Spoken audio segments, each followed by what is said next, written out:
दोस्तों स्टडी 91 की YouTube channel में आप सभी का बहुत बहुत स्वागत है। और आज है दोस्तों 23 नवंबर और आज हम लोग कवर करने जा रहे हैं मोस्ट इंपॉर्टेंट करंट अफेयर के प्रश्नों को। जी हाँ दोस्तों, तो चलिए देखते हैं कि आज हमारे लिए कौन कौन से खास प्रश्न हैं। जी हाँ दोस्तों, जिन लोगों ने अभी तक वेबसाइट या एप्लीकेशन को इंस्टॉल नहीं किया है उसको जल्दी से आप इंस्टॉल कर लीजिए, क्योंकि उसके माध्यम से आपकी तैयारी और भी ज़्यादा बेहतर हो पाएगी। ठीक है, चलिए देखते हैं। पहला क्वेश्चन हमारे सामने कि हाल ही में रक्षा मंत्री राजनाथ सिंह ने किस पुस्तक का अनावरण किया है। देखिए, अगर कोई पुस्तक हो भी, कोई इतना बड़ा व्यक्ति जो रक्षा मंत्री, अगर वो इस पुस्तक का अनावरण कर रहा है, मतलब कि किताब इंपॉर्टेंट ही है, मतलब वो किसी आम व्यक्ति की किताब नहीं है। और ये जो दो बुक लॉन्च किए गए, मैंने पहले बता दिया कि दो बुक है। पहला बुक है दोस्तों द रिपब्लिकन एथिक वॉल्यूम 3 आई है, और लोकतंत्र के स्वर, ये पहले भी आ चुका है एक पार्ट इसका। ठीक है, तो याद रखिएगा इन दोनों बुकों को एक साथ जो है अनावरण किया गया, किसके द्वारा? रक्षा मंत्री राजनाथ सिंह जी के द्वारा। अच्छा, बात आती है कि किताब किसके ऊपर लिखा गया है। सिर्फ एक लाइन में आपको बताऊंगा दोस्तों, एक लाइन में। जो इस समय हमारे देश के राष्ट्रपति हैं, नाम क्या है जल्दी से बताइए? रामनाथ कोविंद जी। जी हाँ दोस्तों, ये उनके भाषण का संकलन है। पिछले 3 वर्षों पर में उन्होंने किस अवसर पर क्या क्या भाषण दिया और क्या क्या मुद्दे समाहित थे उनके भाषण में, उन पर जो है डिटेल से बातचीत किया गया है। इसके अलावा कोविड-19 से पूरा देश प्रभावित था, तो उसके बारे में भी यहाँ पर कई सारी बातें की गई हैं। तो इम्पॉर्टेंट है, क्यों? क्योंकि रामनाथ कोविंद जी जो इस समय राष्ट्रपति हैं, उनके भाषणों को संकलित किया गया है।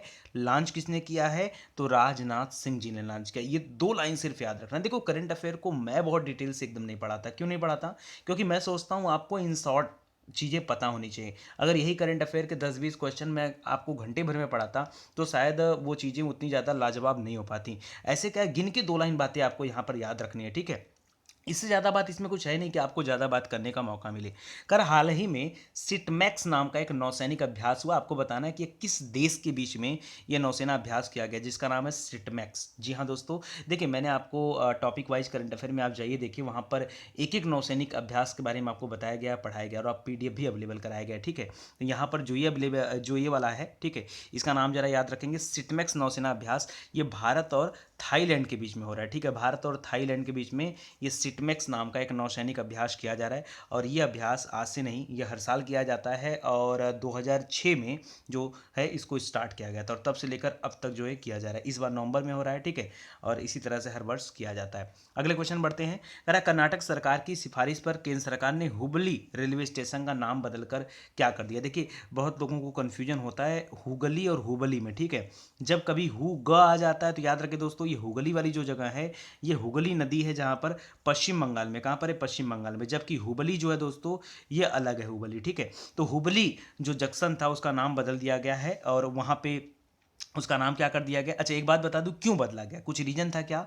तो याद रखें दोस्तों, वहाँ स्वामी जी के भक्त बहुत लंबे समय से मांग कर रहे थे, डिमांड कर रहे थे वहाँ की सरकार से कि जल्दी से इस स्टेशन का नाम बदल करके स्वामी जी के नाम पर कर दिया जाए। स्वामी जी की मृत्यु आज नहीं हुई थी, बहुत बड़े संत थे अपने ज़माने के। 1929 में स्वामी जी की मृत्यु हुई थी। नाम था सिद्धारुद्धा स्वामी जी। क्या नाम था? सिद्धारुद्धा स्वामी जी। तो याद रखिए, हुबली स्टेशन का नाम बदल कर दिया गया है सिद्धारुद्धा स्वामी जी। इससे ज़्यादा आपको ध्यान नहीं रखना है कुल। ठीक है, वी एस येदियुरप्पा वहाँ के मुख्यमंत्री हैं। आगे देखिए, कह रहा है, प्रधानमंत्री श्री नरेंद्र मोदी जी ने किस विश्वविद्यालय के 8वें दीक्षांत समारोह में जल प्रौद्योगिकी उत्कृष्टता केंद्र की आधारशिला रखी। अच्छा, एक बात बताओ मेरे भाई, एक तो मोदी जी वैसे ही देश के प्रधानमंत्री, उनका टाइम पीरियड ऐसे ही इतना बिजी शेड्यूल रहा था, उसमें भी अगर उन्होंने जो है अपना समय निकालकर किसी विश्वविद्यालय के दीक्षांत समारोह में कोई कार्य किया है, कोई आधारशिला रखा है। ठीक है, आधारी शिला नहीं होता, आधारशिला होता है। कोई आधारशिला अगर रखा है, इसका मतलब विश्वविद्यालय भी इंपॉर्टेंट है, और जो आधारशिला रखा है वो भी इंपॉर्टेंट है। तो 2 लाइन की बात याद रखिएगा आप साफ सुथरे तौर से। ठीक है, अच्छा, ये कौन सा विश्वविद्यालय दोस्तों? तो याद रखिए, मोदी जी आजकल गुजरात के ऊपर बड़ा मोह दिखा रहे हैं, और गुजरात में बहुत सारी योजना लगातार, मुझे लगता है 1 डेढ़ महीने में बहुत सारी योजना लॉन्च की हैं। ठीक है, तो गुजरात में यह विश्वविद्यालय स्थित है, जिसका नाम है पंडित दीनदयाल उपाध्याय पेट्रोलियम विश्वविद्यालय। पंडित दीनदयाल उपाध्याय जी के नाम पर है पड़ा हुआ। ठीक है, याद रखिएगा, ऑप्शन नंबर 1 सही हो जाएगा। अच्छा, यहाँ पे अगर आपके मन में आए कि दोस्तों क्या क्या जो है यहाँ पर किस चीज़ की आधारशिला रखी गई, ऐसे तो शॉर्टकट में दे दिया आपके सामने, तो मैं आपको बताना चाहूँगा दोस्तों, यहाँ पर कुछ 45-50 वाट के आसपास जो है एक संयंत्र लगाया गया है। ठीक है, और फोटोवोल्टिक पैनल वगैरह लगाए गए हैं, सौर पैनल। ठीक है, और इसके अलावा दोस्तों जल प्रौद्योगिकी उत्कृष्टता केंद्र रखी गया है। ठीक है, इसके अलावा ट्रांसलेटर डिपार्टमेंट एक बनाना है, अनुसंधान केंद्र बनाया जा रहा है, ये इसी इसी यहीं पर एक खेल परिसर भी बनाया जा रहा है। इस तरह से बहुत सारी छोटी छोटी चीज़ें हैं जो यहाँ पर बनाई जाएंगी, ठीक है। बाकी चीज़ें लिखा हुआ तो आप देख सकते हैं। कर वर्ष 2020 के प्रतिष्ठित साहित्य उपन्यास मैन बुकर पुरस्कार हेतु चयनित किया गया। किसे चयनित किया गया दोस्तों? मैन बुकर पुरस्कार। एकदम याद कर लेना, आपने कानों में एकदम इसको जो है रट लेना। ये प्रश्न आपकी परीक्षा में जरूर आने वाला, मैन बुकर पुरस्कार, ठीक है। इस बार का मैन बुकर पुरस्कार दिया गया किसको? डगलस स्टुअर्ट को। किसको? डगलस स्टुअर्ट को दिया गया। उनकी जो किताब थी, यहाँ पर किताब का नाम भी दे रहा है, क्या नाम है किताब का, जल्दी से बताइए। शुगी बैन। क्या नाम है? शुगी बैन। जी हाँ दोस्तों, इसको इंडिया में जब ये किताब लॉन्च किया गया था ना, उपन्यास जब लॉन्च किया गया था शुगी बैन को, तो इसका नाम दिया गया था girl in white cotton. Girl in white cotton, ठीक है। सुगबैन की किताब को मैन बुकर अवार्ड दोस्तों मिला है, तो इसको आप याद रखेंगे। मोस्ट मोस्ट इंपॉर्टेंट क्वेश्चन आज के लिए, ठीक है। चलिए आगे बढ़ते हैं। करा निर्णय से किस राज्य के शिक्षा मंत्री मेवालाल चौधरी ने पदभार ग्रहण करने के कुछ घंटे बाद ही अपने पद से इस्तीफा दे दिया? गजब का यार ख्याली पुलाव है, मतलब किसी को शिक्षा मंत्री बनाकर उसे उसकी पद से उतार दिया जा रहा है, इससे ज़्यादा बुरा क्या हो सकता है। तो याद रखिए दोस्तों, मेवालाल चौधरी जी जो इस्तीफा दे दिए, अब उनके पद पर कौन आ चुका है? तो अब आ गए हैं अशोक चौधरी, ठीक है। तो याद रखिए दोस्तों, अशोक चौधरी आ गए हैं, और ये ऐसा हुआ है बिहार में, अभी वहाँ पर जो है चुनाव हुआ था, और जदयू के मुख्यमंत्री नीतीश कुमार, ठीक है। जदयू मतलब जनता दल यूनाइटेड, ठीक है। तो उसको याद रखिएगा, इंपॉर्टेंट है आपके लिए। आगे बढ़ते हैं दोस्तों। कह रहा है कि ग्लोबल रिश्वत जोखिम सूचकांक में भारत का कौन सा स्थान है?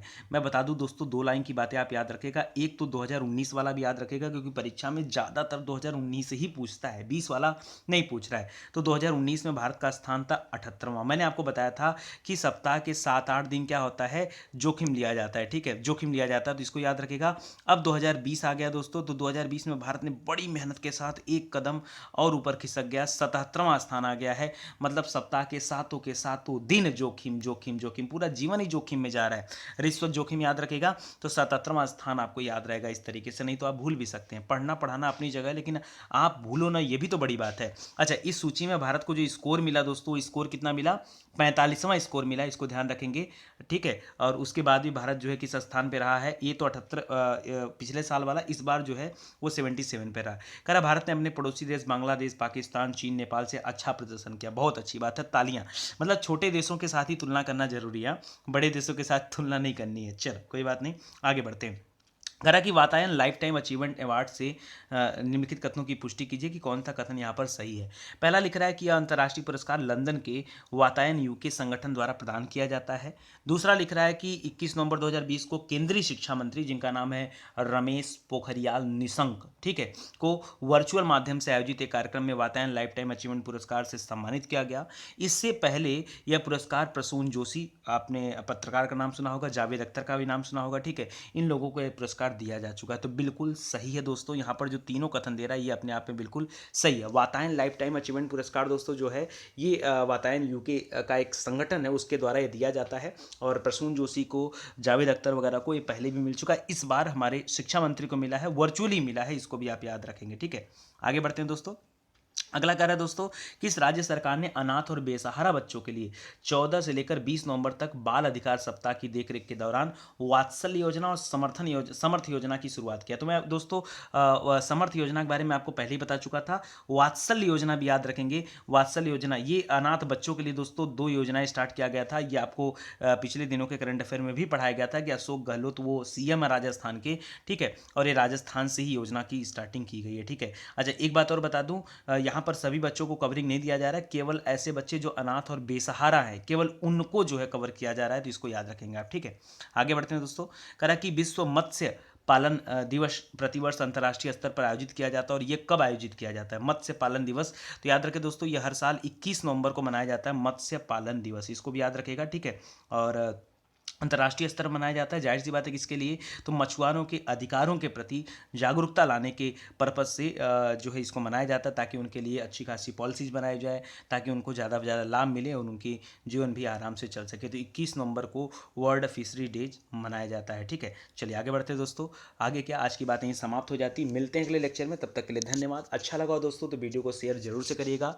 और एक चीज़ और बता दूँ आप लोगों को कि आज गवर्नमेंट पॉलिसीज़ के ऊपर एक नया टॉपिक वाइज करंट अफेयर आपको दिया गया है, जिसमें नई नई गवर्नमेंट स्कीम्स के बारे में बताया गया। तो आप आइए, देखिए और वीडियो को समझ लीजिए, क्योंकि वहाँ से आज भी प्रश्न आते रहते हैं। आप सभी का धन्यवाद, मिलते हैं अगले लेक्चर में, तब तक के लिए जय हिंद, जय Bharat, thank you so much.